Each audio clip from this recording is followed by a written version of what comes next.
Welcome everyone to the All Things Mentoring Lounge, the international mentoring community. I'm Dr. Stephen Hobbs. I'm the Director of Certification, and joining me today is... My name is Doug Lawrence, and I am the Director of Education and Outreach for the international mentoring community. And today's show is about Doug. And the book that he has written and that will be available.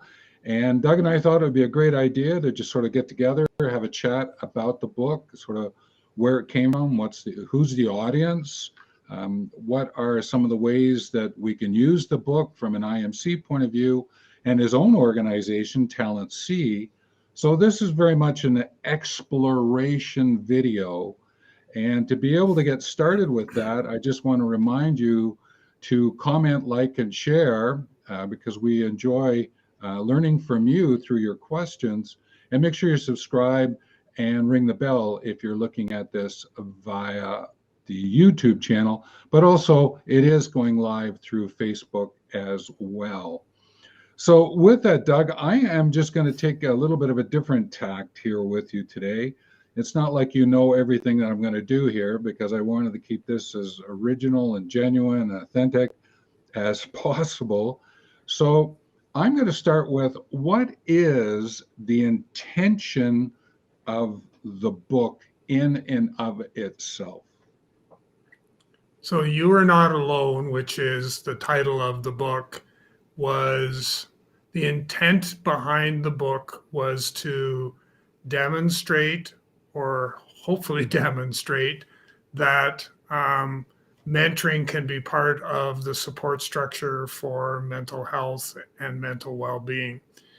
And where that came from was me talking to a number of people that were visiting people, family and friends, and they were visiting them in the hospital, and we ended up having a conversation, and what came out of the conversation is, you need to write a book about this and about how mentoring can fit into that support structure. And so consequently, that's what I did.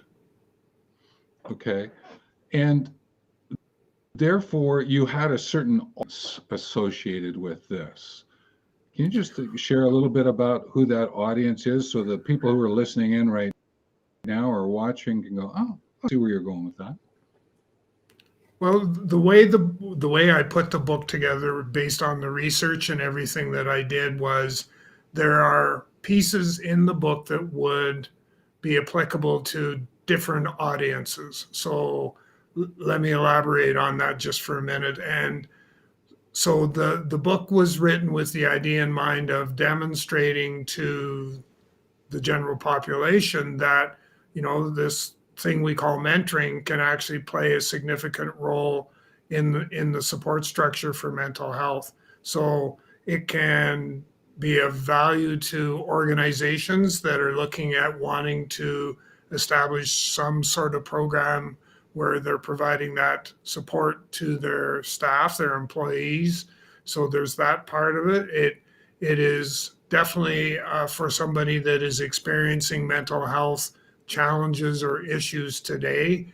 It gives them something, it gives them a sense of hope, because when you go through and you read the book cover to cover, you get a sense that, okay, I don't have to sit and wait in the queue. I can reach out to a trained mentor who is going to be able to walk with me and go on my healing journey. So there's that part of it as well. So you've got, the organization, you got the person experiencing mental health, and then you have the mentors who conceivably, if they get the training and they understand the process that you need to go through, then that's where they're going to be able to bring value. Okay. And I would probably suggest, and I think you would agree, I think there's some need here in the world today for what it is that we're talking about and what you are writing about. Is there any examples you want to put in right now, again, to sort of anchor this audience who's listening in and what might be happening? I know you talked about the workplace, you talked about the participant, you talked about the mentor, but do you want to expand on any of that or what's happening in the world? Well, definitely in the world, the statistics are kind of mind blowing. Is that I think we put together a book trailer for obviously for the launch of the book, and a couple of statistics that we added into the book trailer. The video that was done for that was, I believe it's 1 billion people globally experience or have challenges with mental health, mental wellness, and that there's roughly, I forget what it is, 400 million people that are not getting the attention that they need. They're reaching out and the help isn't there. So roughly 400 million. So you've got 1 billion people globally that are experiencing mental health, and you've got 400 million people that are not getting the help that they need. So those are two really, for me, those were mind-blowing statistics to be able to go, wow, this is really, I call this the silent pandemic, and those statistics definitely support that. And speaking of pandemic, I'm thinking that what's happening with the pandemic that has 19 in it is also bringing a lot of mental health issues to the surface for people. Is there anything in there that you would like to comment about connection with your book?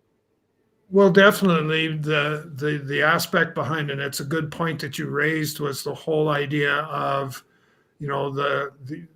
the other pandemic that has the number 19 in it.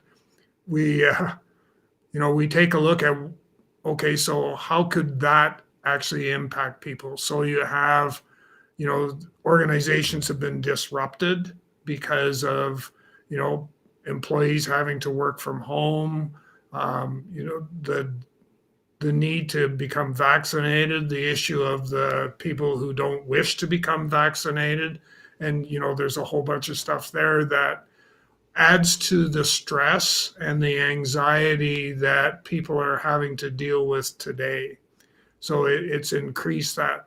One of the examples that I typically will give is you have a husband and wife team that are working, that were working in the workplace, and they had their office space allocated and all that sort of stuff. And then along came COVID, and all of a sudden now they have to work from home, and they have to decide between the two of them, who gets what space in the house to go, to be able to continue with their work and that.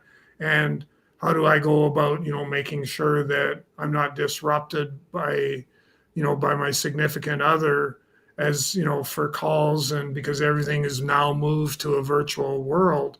And then we didn't make things messy enough for them. Then we threw homeschooling on top of all of that, and we raised the anxiety and stress level up another couple steps on the ladder to be able to say, well, you can just figure it out. And there we have people going through all of that. And then now we were at a stage where we were starting to think that we were going to be able to get back to some sense of normalcy, and that's not the case. So now that's adding extra stress and anxiety. And, I'm seeing a lot of people that are having a really tough time in dealing with all of this stuff that's going on. So when is your book available? I think it might be worth just sharing that right now.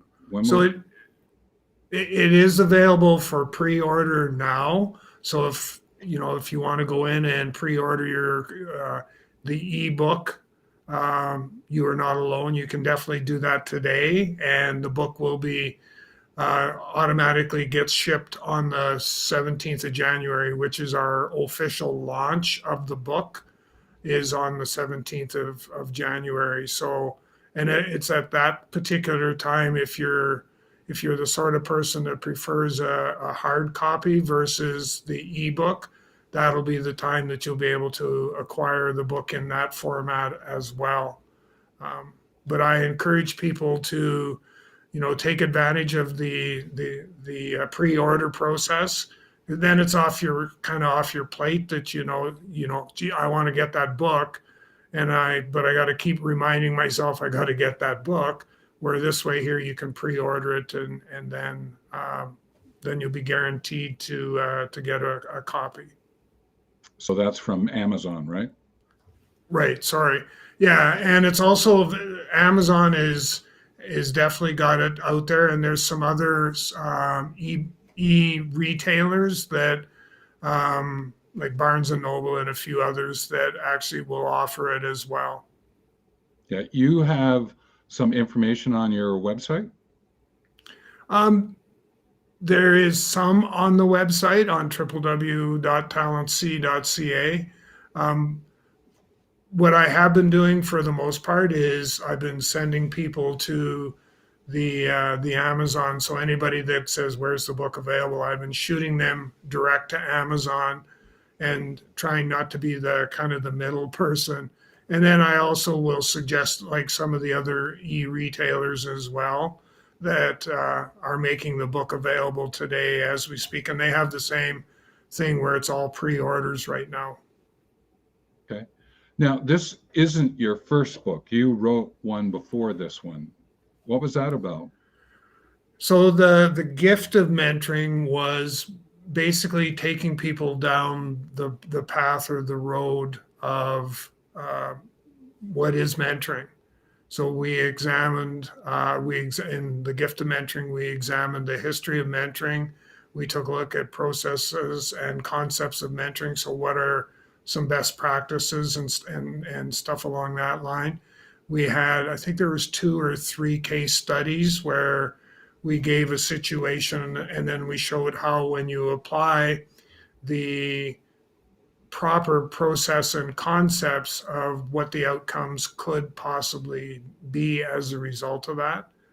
And so we, yeah, for the most part, that sort of, it was kind of mentoring 101. And so what I did with You Are Not Alone is I pulled some of that mentoring 101 forward into You Are Not Alone as well. So, sort of like a real quick review of here are the process and concepts and stuff like that. And this is what you're going to need to have. So one of the things you can do on Amazon, because both of them are available, is you can grab both of them, couldn't you? Yes, you could. Yeah. So why not? Especially if you're new to mentoring. I know Doug and I, with the international mentoring community, we encounter a lot of different people who still don't quite know what mentoring is about, mentorship, and we have to help them clarify that. But one of the things I think those who are listening in right now would to hear a little bit about your backstory of getting into the world of mentoring, but also getting into the world of the mental health aspect of the mentoring. And after you've done that, I'm going to share a little about my elder mentor story to make a connection here. So where would you like to go with that backstory? I can probably start with when I was working in the Royal Canadian Mounted Police, and I was supervising a number of individuals, and they would come and sit down and talk to me and say, gee, Doug, I got this situation, I'm trying to resolve it, and I don't know how to deal with it. And so I would just ask questions and get them to start thinking their way through trying to solve the issue at hand. And didn't know it at the time, but as I started to do my research later on, I realized, oh my gosh, what I was actually doing was mentoring, and I just didn't know it. And it was as a result of that and some job coaching of university students where the job coaching morphed itself into a mentoring relationship and dealing with that. All of a sudden I saw, oh my goodness, here's something that I enjoy doing. Here's something that I can do. And so as a result of that, that's when I started to move forward with the whole idea of mentoring and what mentoring's all about. And that would be back in the late 80s, early 90s, I guess, is if I think back time wise. And so I've been involved in mentoring in some way, shape, or form since that time period, to be able um, to be able to work with that, to move it forward. And then you had mentioned the aspect of mental health. It was I started to, as a result of what I mentioned earlier, of having conversations with people and them saying, this is a place where I think you could definitely bring value to, to the world, where, mentoring could be part of the support structure for mental health and all of that. And so I started to do research. And when I did, I all of a sudden stumbled across a personal realization that I too had experienced post traumatic stress. And there was outcomes that came as a result of that I wish I could have do-overs. I guess when I think of golf comes to mind is that I wish I could have had a couple do-overs, because it wasn't it wasn't the most desired outcome as a result of that, where when I now understood why I was behaving the way I was. That's probably the best way to explain it. So yes, I did have, post-traumatic stress, and it was as a result of my service in the Royal Canadian Mounted Police. But it was also something that, when we talk about with mental health, there can be triggers, and the triggers for me were working in organizations where leaders were prone to bullying employees. And when that started to happen to me, that triggered my post-traumatic stress and caused me anxiety and all of that added stuff. So those would be kind of the stories. Okay. So I think what we're sharing here is sometimes you don't know it, and in creeps something that you use the word trigger, something that happens, and to be able to know how to deal with that really becomes an important aspect of life. True? True. And this notion of having a mentor, or you being a service with the other person as a mentor, is important. True? True. And I think that the books that you've written allow one to understand those perspectives that can be of great help to the community. Now, where I want to pick this up, and that's why I sort of was asking yes, no questions there, is I'm interested in this notion of the elder mentor, someone who's 55 plus years young, who's moving into this notion of thinking about, I want to leave a legacy, but what's important is I better live that legacy so I can share that legacy rather than it's something creeping up on me later on. So taking a prevention mindset, a preparation approach, that's where that I'm looking at here. And I think there's something similar here, the elder mentor, someone who is on their journey, they have a mental health, a preparation approach, prevention mindset with awareness of it sooner than later. Your book, what you are sharing here, is what's of great importance. Am I on track, or do you want to add anything Yeah. to that? No, you're definitely on track. Yeah. Yeah. And I think more people, now I'm going to actually go to, I feel if we can get more persons into what it is that we're chatting about here, get them to read your book, I think we would find the world, and being for the world, it would be a better world. And I will go so far as to say it's a safer world.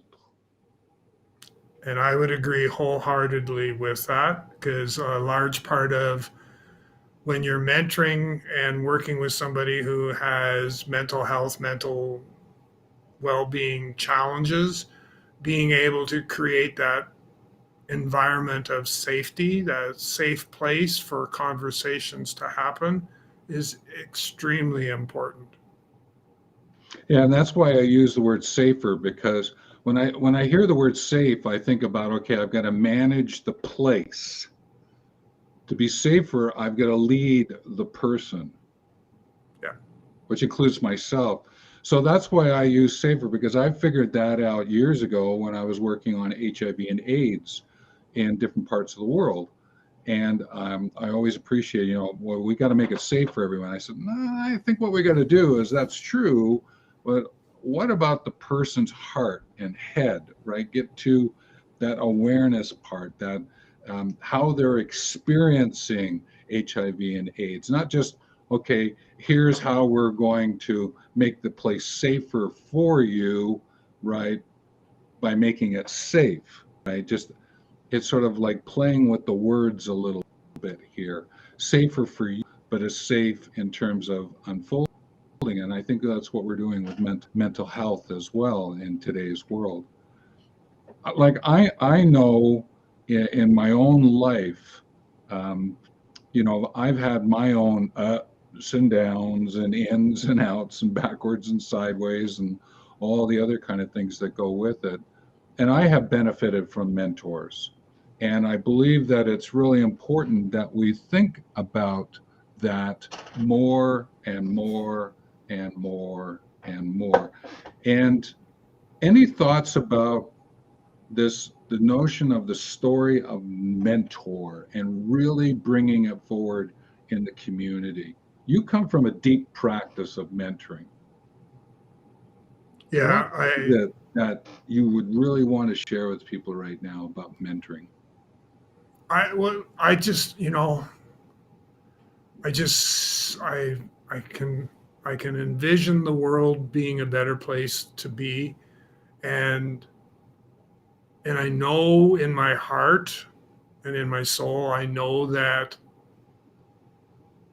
we can get there, but we have to be willing to, as people who are struggling with mental health challenges, we need to be okay with reaching out and asking for help. And we, as mentors, we need to recognize that someone is there, that they've stepped outside, as I like to call it. They've stepped outside of the closet that they felt safe in, and they've asked for help. And we need to be there as mentors to be able to take that hand and say, I am here to walk beside you. I am here to give you that help, that guidance that you need, and be able to do that and move forward. And if we do that collectively, if we do that, we're going to definitely make the world a better place to be. We're going to give people the tools that they need in order to be able to work through the mental health, mental well-being challenges that they're dealing with. And it's just, we just need to take that first step. Yeah, the notion of safe, safer, right? Better. We also use words like deeper and richer relationships and arrangements and connections and all of that. I think that's another aspect of the international mentoring community, and so much that's woven into your book. And I'd like to come back to that word ask. Like, I know in a sense this video is asking you to go purchase the book. I get that. That's not lost on me. But the notion of being able to step into a relationship where you can ask for assistance, things are going sideways for you, to be able to ask. Is there anything in particular other than maybe taking a deep breath and saying, I got something I got to ask of you? What else might you bring to the surface for us, Doug, that might be a really great insight right now? You know, the big thing for me is being able to create that relationship that is premised on trust. It's to be able to create that relationship that is based on caring. And in doing so, we create that safer place for those conversations to take place. If some, go ahead. Keep going. No, yeah, go no, ahead. Go for it. You go for it. I was just going to say that if somebody reaches out to you and says, I need help, you need to be able to start to ask questions to sort of find out, okay, tell me more. Tell me, what is it? What are the problems? And I think at this stage, I want to share the other thing is that you need to also understand when it's time to talk and when it's time to listen. And I can tell you without a unequivocal statement of any sort, I can tell you that I have learned when it's time to shut up and listen, because the person is dealing with mental health and they've found you to be a person that they can talk to, but not necessarily ask you for your opinion.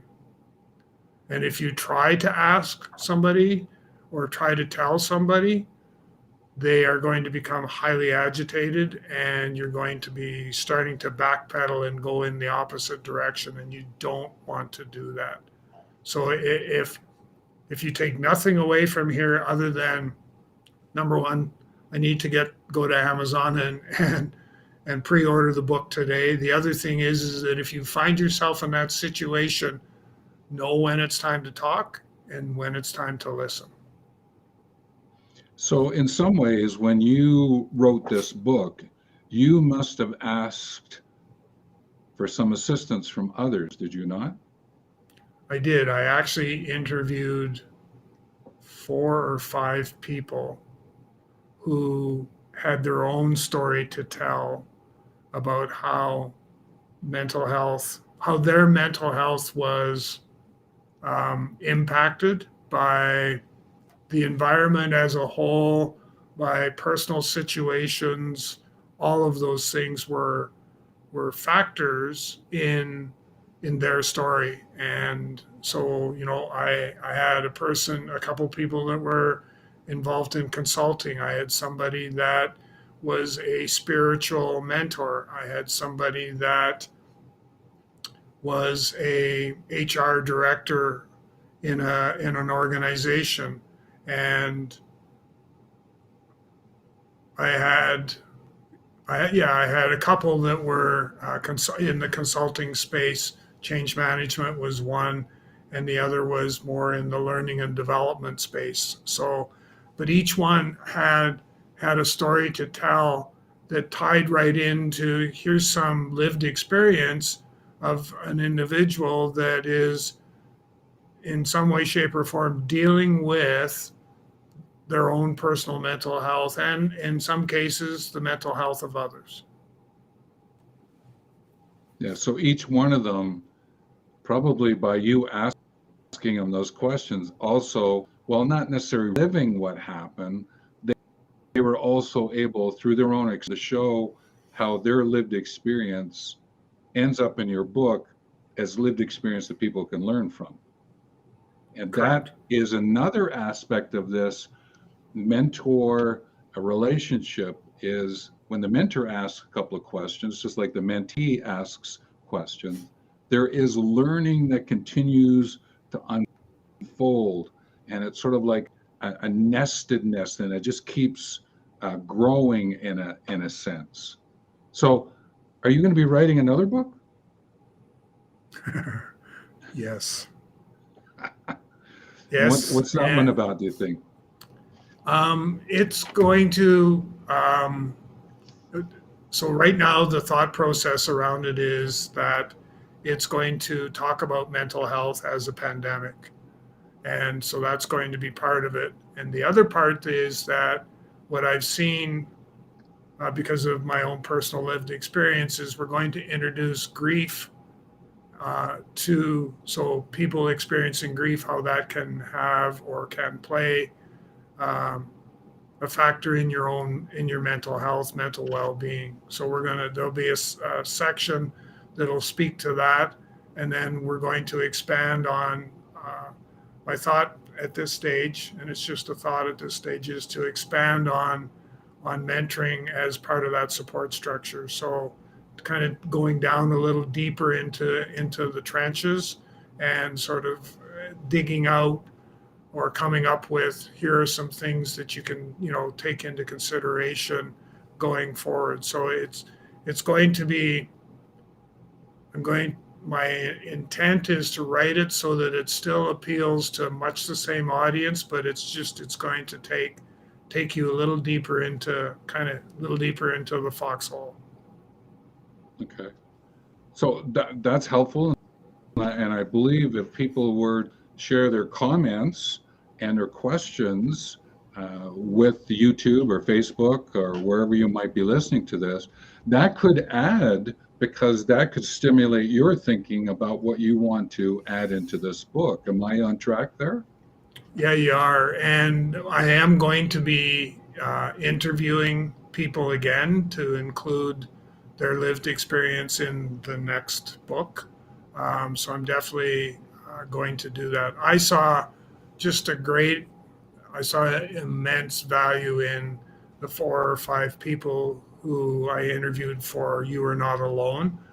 Their stories just brought so much more to the book, and I've decided that I want to continue with that same sort of idea or format, and probably interview 5 or 6 people and include the their lived experience, include that in the book. Yeah, it's going down the pathway of what they talk about is understanding the phenomena of the experience of mental health using mentoring.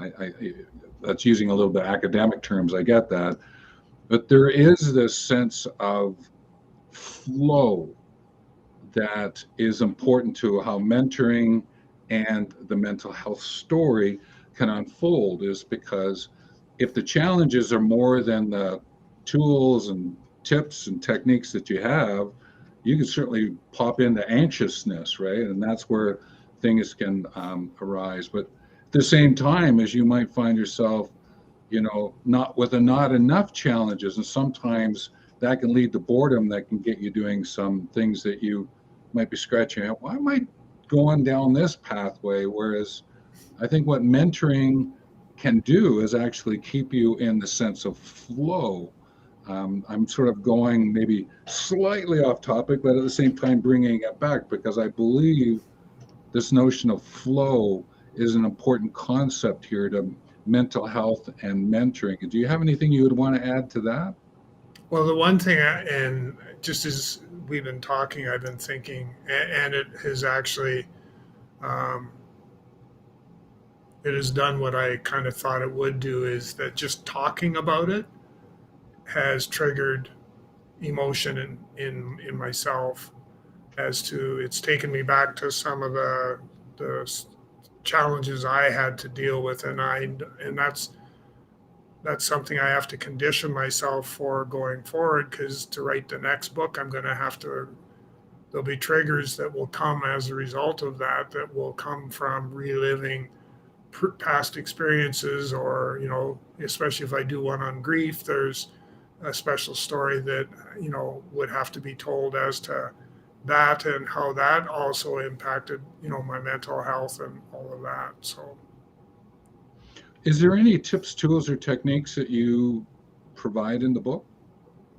yes, there is, and it's very much mentoring related. Is definitely, um, I try to give people the understanding of, we go through effective communication, how to communicate, how not to communicate, and knowing when to and when not to, and all of those things, and how important it is to build a trusted relationship, and how you need to go through that process to be able to do that. So yes, we do provide in the book, there are some tips, tools, and techniques for sure. Is there one you would want to emphasize? I know you mentioned about the communication aspect, the notion of ask. Is there something of a third tip, tool, or technique that you'd like to offer to us right now? You know, the one that I seem to find that is one of the ones that's sort of at the top is the ability to be able to build that trusted relationship. And because here is a person that has been bounced between pillar and post, trying to find somebody that can provide them the help that they need, and they keep and getting doors slammed in the face is maybe a bit harsh, but what's happening is they're reaching out and there's no one there to take that hand and be able to help them. And so if you can build that element of that trusted relationship, if you can build that relationship, you give them some sense of hope, some sense that, here's a person that actually does care and is trying as best they possibly can to help me. And that's important, is I want to be helped. And that would be one of the things that, as a technique, a tool, or even a tip for that matter, is if you can focus on building a relationship with that individual that's premised on trust, then you're going to be able to bring some level of value to the relationship with that person. At the same time, though, we've got to be cautious of the word counsel. Yes.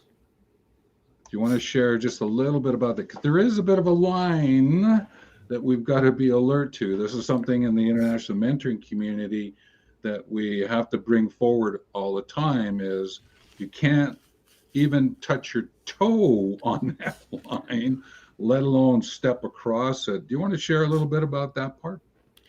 So, yes.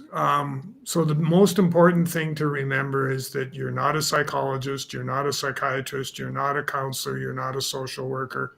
All of those individuals are professionally trained to deal with situations.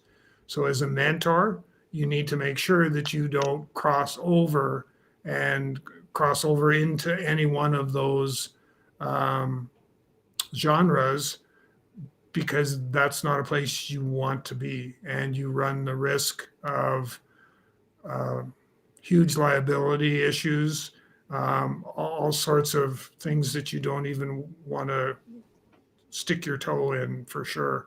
Um, and I know that when I am working with somebody that is experiencing mental health challenges, I ask questions about, who is it that you're seeing today? Are you seeing a counselor? And are you seeing a psychiatrist? Please tell me more about your experience. And then I have people that I can suggest, but I can't push or recommend or anything like that. Where um, and I can't diagnose. I can't. I'm not even in a position as a mentor to be able to say, I think you need to see a counselor. I can, excuse me. What I can do is sort of say, who are you seeing today, and have you looked around to see who else is out there that might be able to bring, the help that you need. But I absolutely try to stay away. In fact, I do stay away from diagnosing, prescribing, suggesting. I try to get them to be able to make that call on their own, and I'm there to support. I believe with the mentor and the mentoring approach is that you're encouraging the person to ask you questions, not that you have to have an answer to the question, but just getting the person to ask you the question so that you can have a conversation about it, which might lead to, well, there's other people who can help out with the answer to that, is of great assistance, because what it does is it gets the person into an awareness factor, all right, that can set in an intention, right, and be attentive to what's going on. So I think that's another element of mentoring that we sometimes, it sort of slides by, is the importance of asking the question, the mentee asking the question of the mentor. You want to, because again, your deep practice, you want to add anything to that part? Well, you've touched on a valuable point where it's, getting the mentee to be asking the questions um, about, well, where would I go to get this, or where do I go to get that? And when those questions are asked, then you're in a place where you can, based on my experience, here here is here are some people that you could engage with, but the decision is back to them. It's their decision to make as to where they go next. And because I know with one individual that I've been working with, who definitely has mental health challenges, is the aspect of getting them to explore other options without actually telling them that they need to explore other options.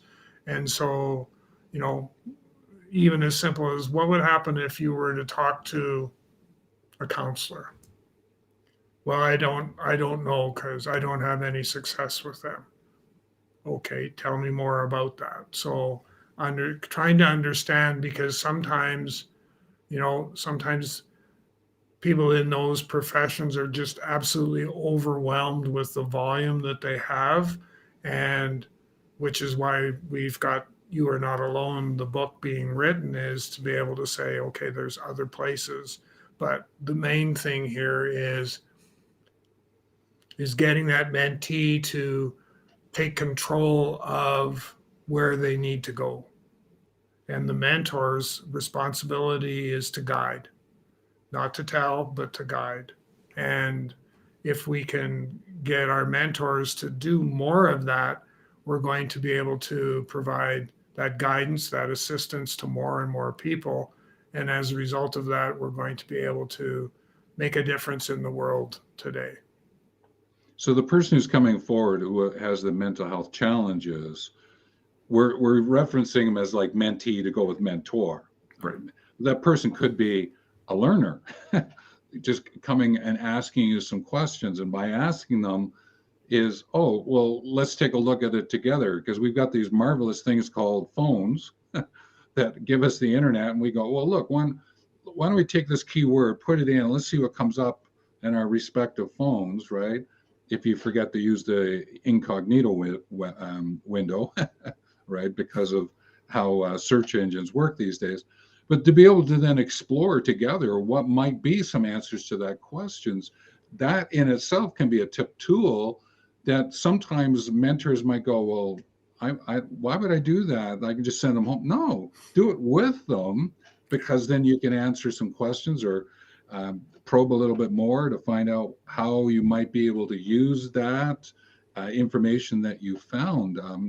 I have used that technique myself with a learner in the workplace. It wasn't so much from a mental health point of view as it was about creating a well-living workplace. And I did it out of my thinking as an elder of someone who had that little bit more experience in the workplace, rather than sort of, here's an answer.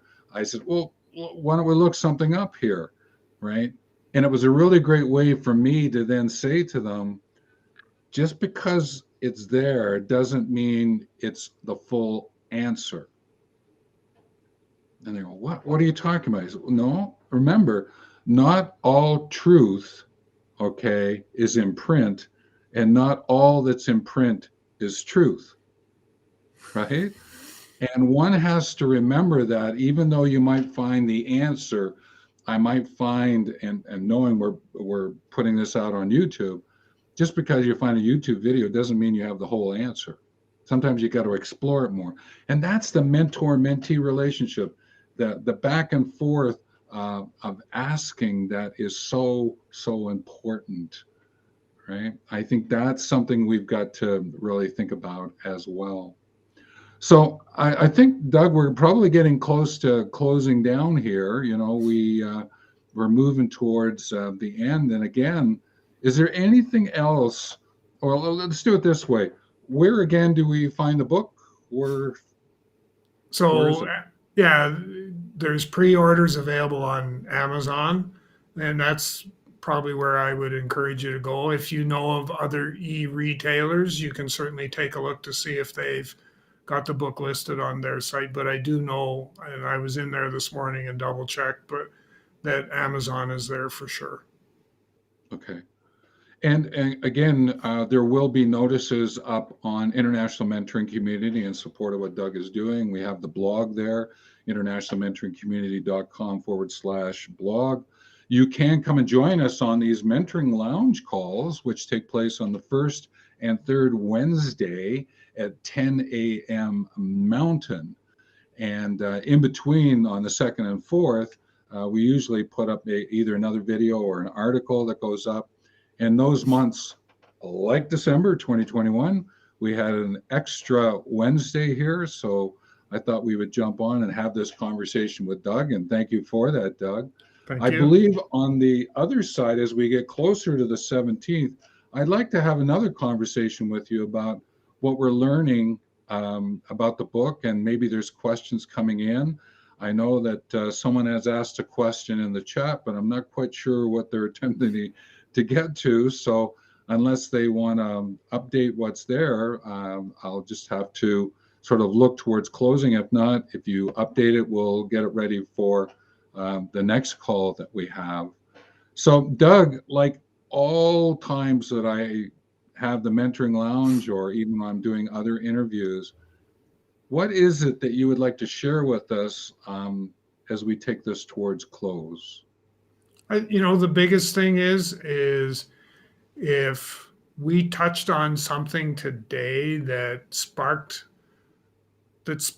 your interest, your curiosity in that, go to the Amazon site and pre-order the book today, and do that, because I know what my takeaway from the book, I know what that's been, and I know what that's been like for me. It's been, it's almost like a life-changing experience, and in fact I think it has, because what it's done for me is it has made me realize that I've got some mental health things that I need to deal with, and that's okay. I'm going to deal with. So I would encourage our listeners to pick up a copy, or pre-order the book today, and hopefully you too will get to experience what I've gone through. Wonderful. Well, again, thank you for writing it, Doug. Thank you for being co-founder with the International Mentoring Community. 2022, folks, 2022. It's just a couple of days away. I'm really looking forward to seeing what this year is going to bring for all of us. So with that, that's the end of this mentoring lounge, all things mentoring lounge. And we wish you, Doug and I wish you the best for 2022. And let's see you on some of the other calls and ways in which we can be of assistance. We would be happy to do so. So again, subscribe, ring the bell, comment, like, and share. And with that, take care.